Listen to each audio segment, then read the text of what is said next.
Welcome to the D times 2 podcast, hosted by sisters Denise and Deborah. We are all about finding balance in the various parts of life. Using the wheel of life as our guide, we explore how to keep each spoke rolling smoothly. We discuss health and wellness, education and spirituality, as well as mental and emotional growth. Join us for real conversations, practical tips, and a few laughs as we share stories, insights, and strategies to help you create a life that feels balanced, purposeful, and designed by you.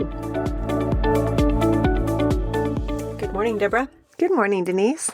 Good to see you today. You too. Things going well? Yeah. Have you been up to anything fun? Oh, she's thinking way too long. Yeah, fun, not anything out of the ordinary. Okay. I asked because we're going to talk about that today. I wondered if you had had any fun lately. Well, I guess I went to a little kid basketball game on Saturday. Oh, yeah. How'd that go? Those are always fun to watch. They're fun to watch. They've gotten way better over the season. They are 6-year-olds. Uh-huh. And it's fun to watch them actually dribble all the way down the court instead of carry the ball halfway down the court and play. And they've learned how to pass better. And it's been fun. Yeah, that's fun to watch. So yeah, I have done something fun. Good for you. Before we get into our topic for today, we do have a question from a listener. They want to know good ways to calm yourself when you have too many stressors going on. She didn't specify what type of stressors, just too much in my mind, I'm visualizing arrows coming from all directions. So all different types of stressors. Yeah. She didn't specify. Okay. So we've talked about this type of thing a few times in some of our other episodes, but one of the very best ways to immediately calm yourself is to breathe. Thank you for saying that. Breathe from the belly specifically, because you might not even be able to remove yourself from the stressful situation or whatever the stressor is, but you can always breathe. You are always breathing. True. So if you just are deliberate about it and deliberately take a couple of belly breaths, and like as I'm saying that, my hand is on my belly, just that physiological contact of putting the hand there, connecting the mind with the body, and then doing the breathing can help settle the nervous system, which makes the stressors feel less. They don't go away, but you can deal with them better. Well, because guess what? What? In life, we always have stressors. We do. And sometimes it can just feel like too much or too many or one that's too big. So we have to figure out how to deal with it. I like that you said breathing because you are always breathing. We have to. And we can control that. And it really is like there's a lot of science that backs that up. So deep belly breathing, nice and slow in, hold, nice and slow out a couple of times will calm you down in less than 30 seconds. Yeah. So Another tool that you can use is that I've done a few times. You can't always do it, but if you can, it's almost a sense of putting yourself in sensory deprivation tank. Okay, because those completely settle everything down. But if you take your eyes, your eyes, take your hands and cup them over your eyes to where it is black. You can't see anything there. You're completely depriving one of your senses and then breathe through it. That works a little bit more accelerated than just breathing. That's good to know. I didn't know that one. Yeah. It's cup, like till it's black and just hold it.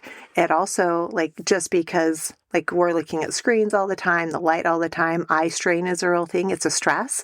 It takes away all of the eye strain. Nice. But just with how it settles the nervous system, coupled together with the breathing, it can work a little more powerfully than just breathing. But if you're driving, you can't do that. No, you cannot. If you're having a conversation with somebody, it looks a little bit weird to just cup your eyes. You just can't always do that. You can always breathe. Yeah. I like that. I think one other thing to do is if you're under some chronic stress that is just won't go away and you can't deal with it very well, is to just take some quiet time and be quiet. Like not listen to anything. Yeah. Don't talk to anyone. Yeah. Like when you go to bed is a great time because when you're asleep, your brain is working. And if we can calm our physical body down a little bit before we go to sleep, then our brain works things out and we can deal with life better. So again, breathing. You can lay in your bed and take some nice deep breaths, and that it does help calm your body, or hold your breath for as long as you can. It does help calm your body. And none of these things take the stress away. No. But they do help you be able to cope better with it. If you need more on that too, go back to our sleep episode because we got into more depth on those bedtime calming routines. One more thing I'm going to say that has nothing to do with breathing is evaluating what you're stressing about and what the stressors are in your life. If there's stressors that you can't do anything about, then use your mind to get rid of them.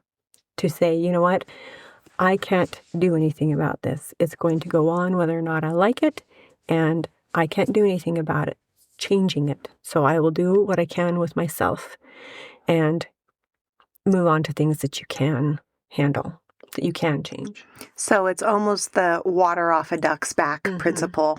Like just let it roll off because don't absorb it because you can't do anything about it.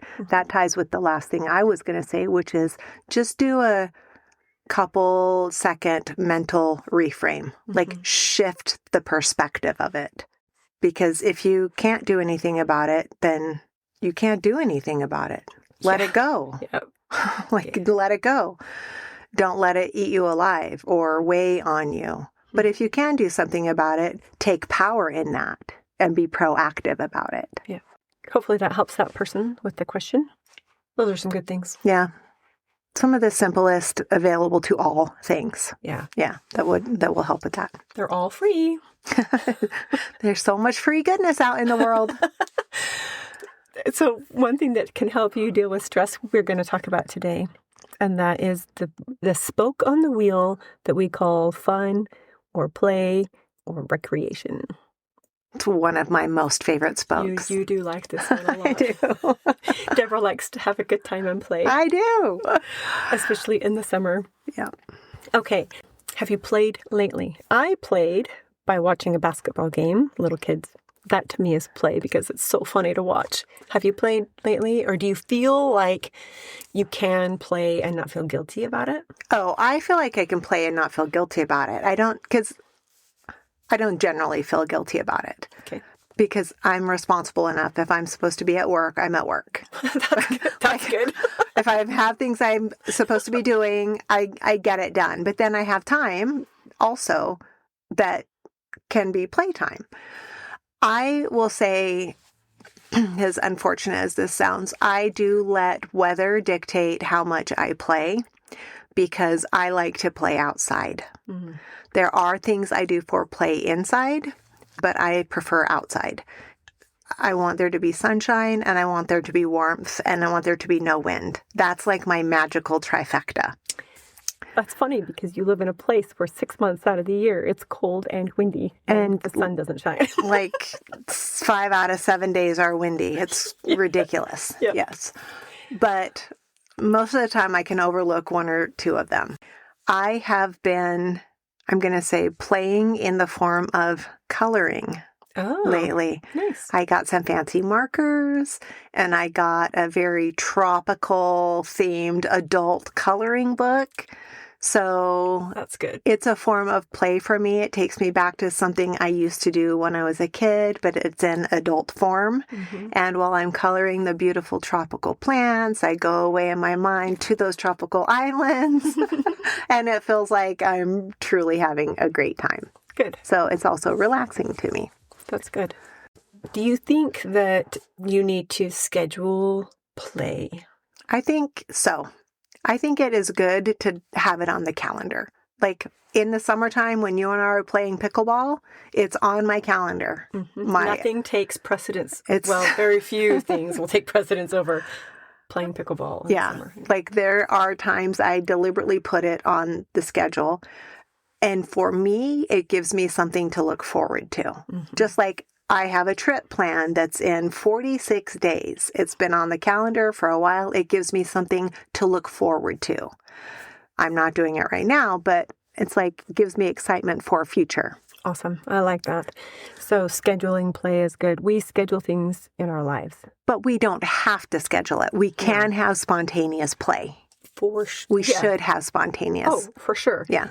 I would venture to guess that most people don't do spontaneous play. So if we think of just the word play, and we're going to say play most of the time, but it's fun, it's different, it's recreation, it's just like it can be, oh, a good song just came on the radio, I'm going to dance. That's play. Never beat a dead horse. That saying has been around for a long time for a reason. People that are drinking energy drinks all day long just to stay functional, that's what they're doing. They are beating themselves up like they were a dead horse. We got to stop doing that. The only energy drink that I recommend to my clients is Update. It's clean energy without caffeine, so you don't have jitters and chaos and like the problems that caffeine causes in the body. And it also helps to give you focus and a clear mind. It's really the one I use and the one I recommend.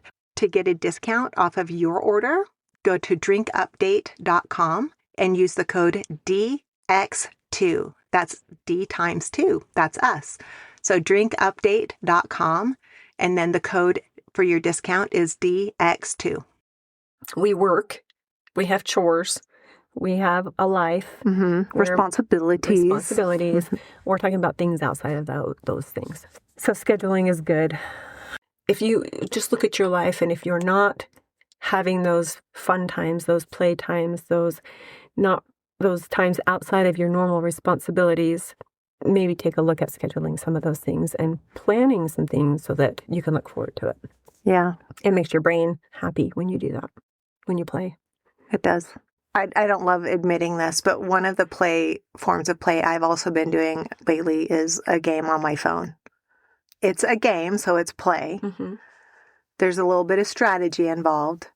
I don't love being in my phone. Yeah. But if it wasn't gray and gloomy and cold and windy, I wouldn't be in my phone. So it's like, don't get lost in it. And I usually have a time allotment. So I don't just get stuck there. You're not sucked in there and 2 hours later you're... Yeah. But I have been playing a game on my phone that I enjoy, that Tom introduced me to. So then we have something in common that we talk about. And nice. He likes to tell me how to win this level or that level and that kind of thing. So it has added to some of that play together. Nice. I like that. You can read for play. Oh, yes, I do that. You can... That's just part of life to me. But yes, that's enjoyment. So for me, I have been working on reading more. I enjoy reading, but it's not something I default to. So I have a book I really enjoy. And so I've been changing my nighttime habit to reading my book for 15, 20 minutes instead of scrolling through Instagram or the news. Yes. Super bad to do at night. No, way better to read at bedtime. That's something that I have scheduled into my day. That is kind of a play for me. It's something I enjoy that I haven't in the past defaulted to for something fun to do. Yeah. So it doesn't have to be outside. It doesn't have to be this physical seeing. Play can also be, like Deborah said, coloring. It can be doing a puzzle. It can be doing a puzzle. I really enjoy doing puzzles. My kids aren't home, so I don't get to do them very much. Unless the grandkids are over, and then we do little kid puzzles. But it's good to make sure that you're doing it, playing a little bit, not working, not doing responsibilities, but you get to do something a little bit fun. Yeah, sometimes child rather than adult. Yeah, I like that. But even just shifting some of those dopamine hits that come to your brain, like just doing something in a different way. Yeah, so that is also a form of play. Changing up your routine. Take a different way home. So I came over here this morning, and I take a different route every time I come here. I don't know if you know that. I did not know that. There are many a route that bring me here, and some are faster than others. But I take a different route every time. So there's a saying, take the long way home. Yeah. Yeah, take a different route. If you're going to work, take a different route. If you're coming home, take a different route. If you're running errands, take a different route. That actually is really good for your brain, and it's kind of gets you out of a rut, and you'll be surprised at the different things that you see. Yeah. That is actually a form of play. We're going to talk about that. So, if you're doing the dishes, do them a different way. If you're vacuuming the floor, vacuum it in a different order. Put the dishes in the opposite sink from where you usually start them. Throw it just the whole routine gets shifted up. Yeah. Yeah. Just do something different for your brain. It's really good for you. So one of my things I shifted lately was I've been making milk kefir for a long time. I switched to making water kefir. Nice. So it's a little bit of a different process, just different. Different taste, different end result. I shared some with the parents last night when they came over for dinner, and they said, this is good. I'm so glad you got that response. I don't always get that one with my water kefir. No, it was delicious. That's fun. So just doing something a little different. Same thing you always do, but in a different way. Mm-hmm. That actually counts as play for your brain. For your brain. Yeah. That's really good. Put your shirt on before your pants. Oh, different order. You said differently. Yeah, that's true. That's true. Some things have to go in the same order, right? Yes. You have to put your socks on before you put your pants on. Oh, do you? Because my husband doesn't. Because otherwise you have to pull your pants up. And I know. It's a whole mess. Yeah. Switch which foot you put in your sock first. Yeah. All right. Just change it. It changes things up in your brain, and it's use it as play. Yeah, that's good. One of the most toxic things that people do is color their hair. And my hand is up. I am guilty of this. I love to play with my hair color. I have for years. And now I love to cover my grays. The best non-toxic hair color that I have found is Polar Hair Care. It is easy. It applies like a shampoo. You only have to leave it on for 10 minutes. It lasts for about 6 weeks. And it doesn't have any of the harsh chemicals and all the nasty stuff in it. Plus, it's infused with reishi, macadamia, jojoba oil. So it leaves my hair feeling better and not dried out and abused. Use the code Debra6334. That's my name, Debra 6334. So if you go to polarhaircare.com/Debra6334, you'll get an awesome discount off your order. So play isn't always playing on the playground or like something that we typically think of as fun. It can be simple. It can be just doing something different. Mm-hmm. I did a little bit of play with Tom yesterday. He wanted to take a walk with me. Nice. It was a beautiful day yesterday. It was beautiful. The sun was shining, clear blue sky. We went in the morning, so there was still frost on the grass. It was so nice. And I said, "Can I take you on my new route?" And he made me describe the route to him before he committed. And I love it because there's so many different segments of things to see. Mm-hmm. And part of it is at the airport with the little planes. Oh. And I like to look at the planes. And we got back and he said, "That's the coolest walk I've been on in a long time. We got to see this and we got to see this and we got to see this." And to him, it was all new. But I've been doing the same walk every day for a while, but I still enjoy it. Well, so you got to play by showing somebody else, and he got to play by seeing some new fun things. That's awesome. I like that. Yeah. And it was just a walk. Yeah. From our front door. My walk is not as varied as that, but I live in a neighborhood, so it's a little bit different. Nothing super close to me. Just a school and a neighborhood. Sometimes I go backwards in my route. Yeah. And then your whole day is turned topsy-turvy. Yeah.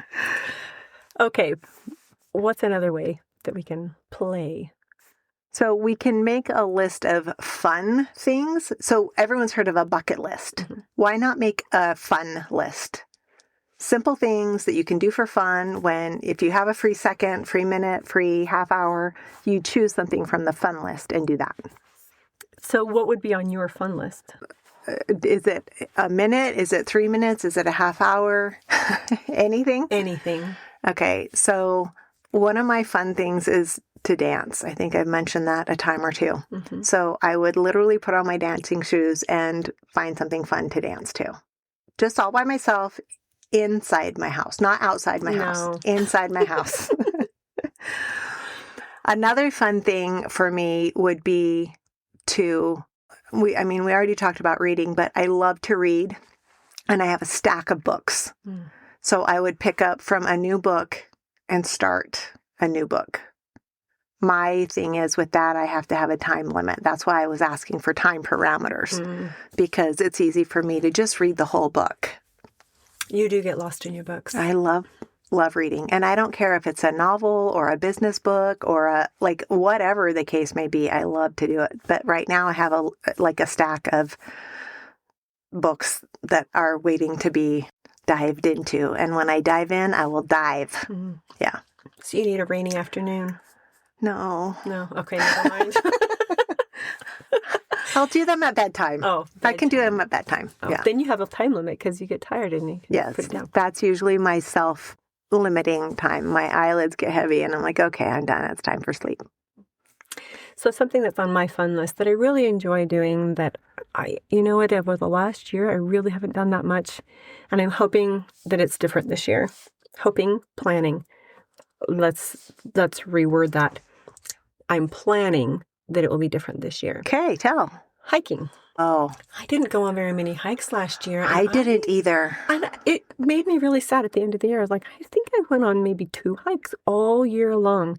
But I love being outside in the mountains. We have beautiful mountains around us. Yes. And I love being out there. And that's something my husband and I actually like to do together. I was going to say, you like to hike and I like to hike, but we almost never hike together. I don't think we ever have. But this past year or two, I didn't hike nearly as much. So hiking is on my fun list. And there are some hikes that we like to do every year. And we didn't even get to do them last year.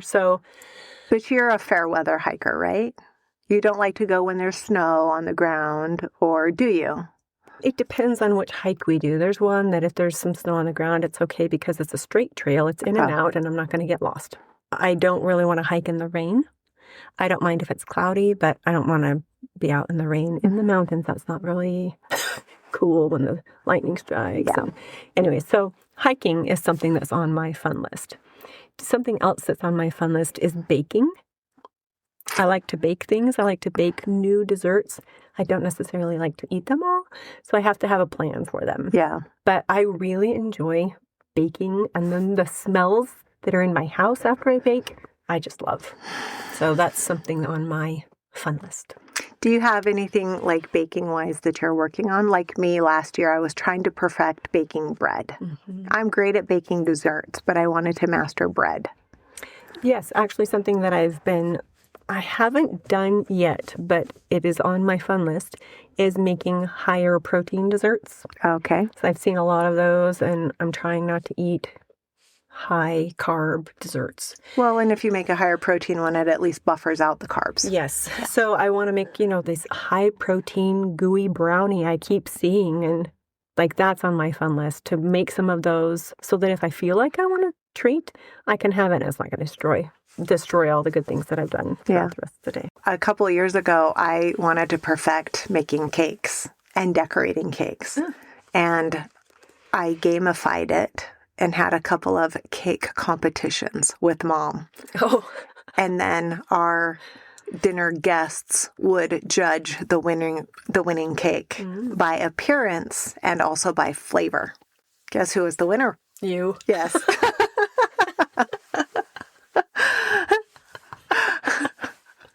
You're a little more adventurous in that area than Mom is. Yeah. Mom's kind of a traditional she has her things that she likes to make and she's good at. And if I'm following a recipe, I'll see it really as a suggestion because I'll see it and intuitively I can say, oh, this would make it better. Mm-hmm. So I'm terrible at passing along my recipes because most of it's just in my heart and in my head.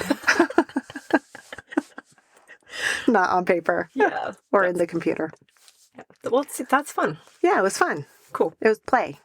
Very good. Let's talk about colostrum. It is a hot topic in the world these days. We're going to talk about Equip Foods core colostrum.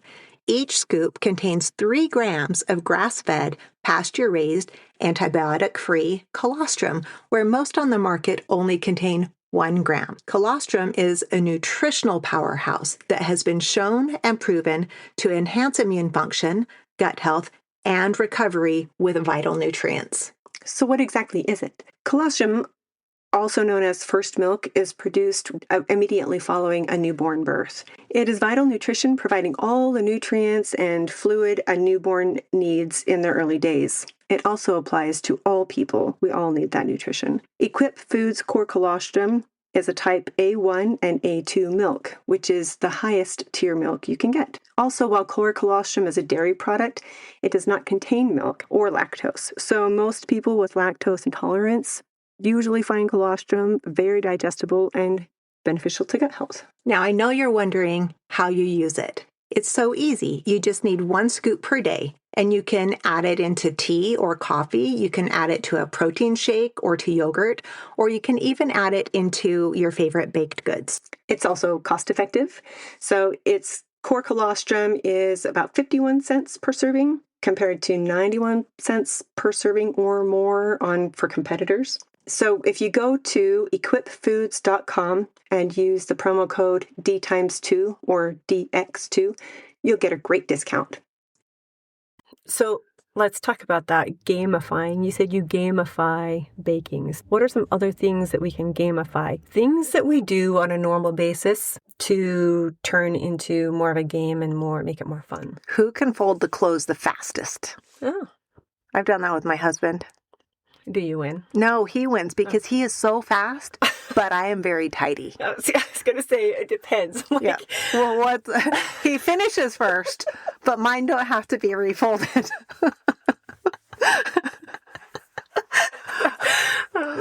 That's the same thing in my house. My husband will help fold the clothes, and I just have to refold them so that they fit in the drawers properly. They have to fit in the drawers properly. If they're not folded right, they won't. Yes. That's a good example. They're chores. Mm-hmm. We're doing them all the time. You might as well make them fun. It's vacuuming the house or cleaning the car or mowing the lawn or doing your hair. Put on some music or put on a book or put on a podcast. Like I was our lawnmower last year. Mm-hmm. And I had my headphones on every time. And I didn't mind mowing the lawn a bit. I would mow it 2 directions. I would do all the edging because what I was listening to was keeping me, like I was engaged with. And so it made the whole experience fun. Mm-hmm. I do the same thing when I'm cleaning house. Mm-hmm. Me too. Put on a good podcast or some good music. And then it's not just drudgery cleaning the house. You're getting something good while you're doing it. It makes it fun, makes it enjoyable. Usually I'll end up going for longer because I did that. Like I'll say I'm going to just clean the kitchen, but then I clean the kitchen and wipe the walls and I'll do more because I'm also enjoying myself because of what else is going on. You and I live in similar circumstances. It's just us and our husbands. So if you have other people in the house, like little people, you can make it a game for them as well. I used to try to do that with my kids, and sometimes they were game for it and sometimes they weren't. But if there's a chore and you've got little kids, you can try to make a game out of it, see who can do it the fastest. And then just remember that they're little kids helping it. It's not going to be what you wanted, but they were helping. They were helping. It was fun for them, and it's a good memory, not, you didn't do this. And they're going to be learning how to do the things. Yes, make it fun, and then they'll help you with your chores more. Yeah. I've gamified doing chores with my grandkids. And they're more willing to help, right? They're more willing to help. It does make it more fun. And it's not the I'll time you. Yeah. The I'll time you while you trick. We used to do that. That worked out quite well for my children. They catch on, though. Yeah, they didn't seem to mind. There was enough competition between them that they're like, I'm going to do this faster than you. Okay. I guess, yeah. So that's another way to make something every day that could be mundane fun. It doesn't have to just be I'm playing. It can just be fun. Finding joy in the journey. part of it is considering it a lower bar for what fun is. What do you mean? Fun doesn't always have to look like I'm going to the river to paddleboard for 3 hours. Mm-hmm. It can be, I'm going to listen to this book while I do the dishes. That's a much lower bar for me. But it's still fun. Mm-hmm. How about if you're getting together with people? Good example. Because I'm going to say with what we see on Pinterest and social media and everything, if you're getting together with people, you might have a caterer, you're going to have decorations, there's going to be games involved, and it doesn't have to. It can just be, hey, you want to come over? We're having pizza. Wait a minute. And you get together and it's casual and easy, or, hey, we're going to turn on the grill. You want to come over? Bring something to throw on the grill. And then you sit and visit or kick around a ball in the backyard or whatever. It can just be visiting. It can be spontaneous charades while you're having people together. Like, it doesn't have to be elaborate. I guess that's the thing. It doesn't have to be elaborate. It can be very, very simple. Yeah, I think that the more effort you put into making whatever fun you're having picture perfect, the less fun it actually is. You stress before about it being just right, and then maybe not enjoy the process as much because of what you've been stressing about. Does that make sense? Yeah, it makes sense. And I think that's for you as putting on the fun, the event, the dinner, the party, whatever it may be, but also for guests.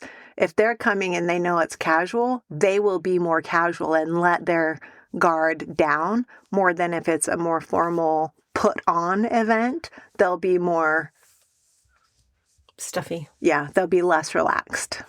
So you can get a more authentic engagement with somebody. Yeah. Well said. Very well said. Yes. So lower the bar for what your expectation of fun looks like. You're not living in Instagram or Pinterest or Facebook life. You're living your own life. Even those people aren't. No. Because if you see the rest of the story, that's the real story. Yeah. No one has a Pinterest perfect or Instagram photo worthy life all the time. Those are moments. Yes, moments. I'm just thinking, even when we had family come here for holidays, and I took 2 of the girls' granddaughters for a walk.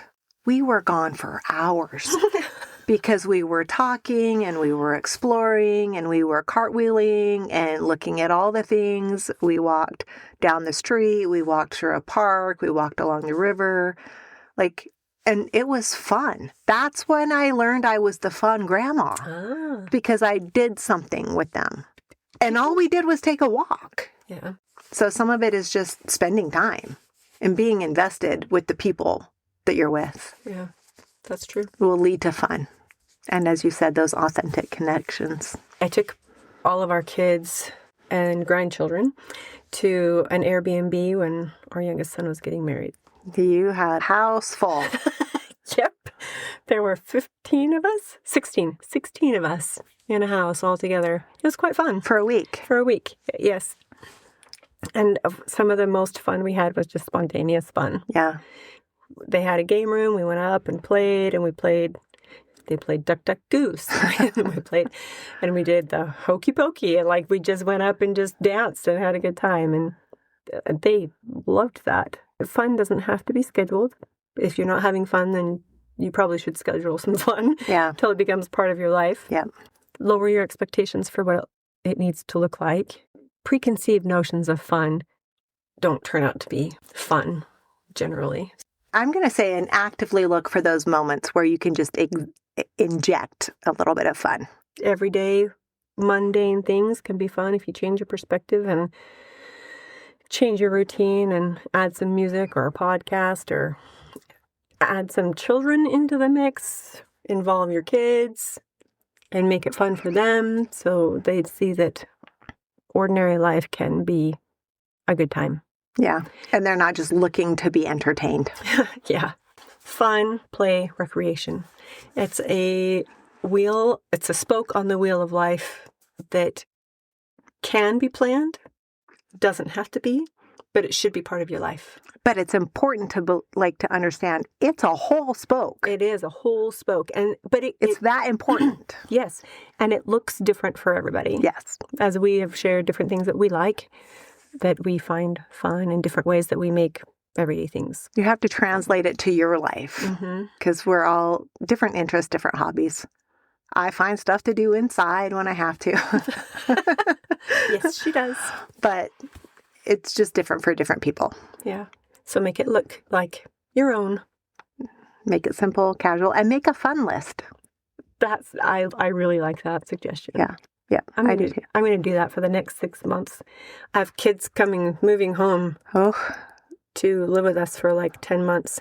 And so I'm going to plan some fun things to do with them so that they can enjoy their time while they're here. And it's not just sharing a house with their grandma. Yeah, that will be awesome. Yeah. Okay, so I think that's good. If you gained anything from this episode, we would love for you to like it, share it with someone who you know needs a little more fun and play in their life. And in our show notes, we have a link to lots of things that we share on our episodes. We have freebies and discount codes for things we love, different resources. So click on our website or go to our website. It's dtimes2podcast.com or dx2podcast.com. There are lots of things there for you. And until next time, keep your wheel rolling smooth. Thanks for listening to the D Times 2 podcast with Denise and Deborah. We hope you enjoyed today's episode. Be sure to subscribe and share it with someone who's ready to roll toward a more balanced life. Your support means the world to us. And just a quick note, we're sharing our own experiences and ideas, not professional advice. Always do your own research and talk to a qualified expert before making big decisions. Until next time, keep your wheel rolling strong.